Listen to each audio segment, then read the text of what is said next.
Hello. কেমন আছো? লক্ষ্মী। হুম, চিনতে পেরেছো তাহলে? 5 বছর পর ফোন করেছো, চিনবো না? জানি না, হয়তো ভেবেছিলাম ভুলে গেছো। কিছু মানুষকে ভুলে যাওয়া যায় না, শুধু কথা বলা বন্ধ হয়ে যায়। এখনো আগের মতো কথা বলো।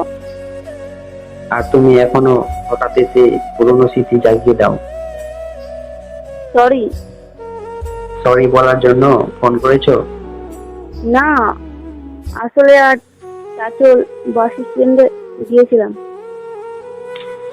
ও। ওই জায়গাটা দেখে তোমার কথা মনে পড়ে গেল। আমার তো কখনো ভুলে যাওনি।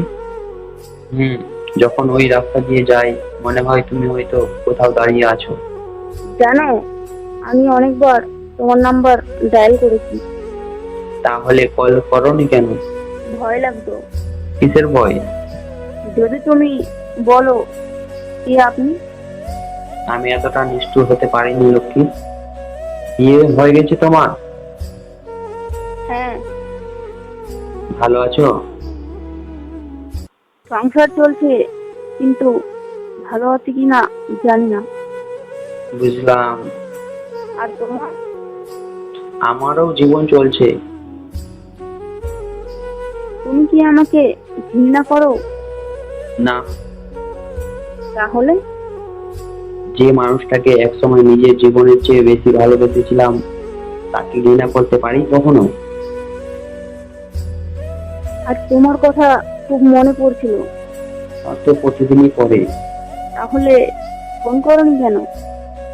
কারণ তোমাকে বিরক্ত করার অধিকারটা 5 বছর আগেই হারিয়ে ফেলেছি। সত্যজিৎ, হুম। যদি সেদিন আমি না যেতাম।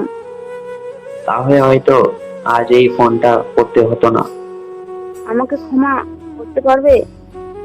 ক্ষমা তো অনেক আগেই করে দিয়েছি। আর ভালোবাসা? কিছু প্রশ্নের উত্তর না জানাই ভালো।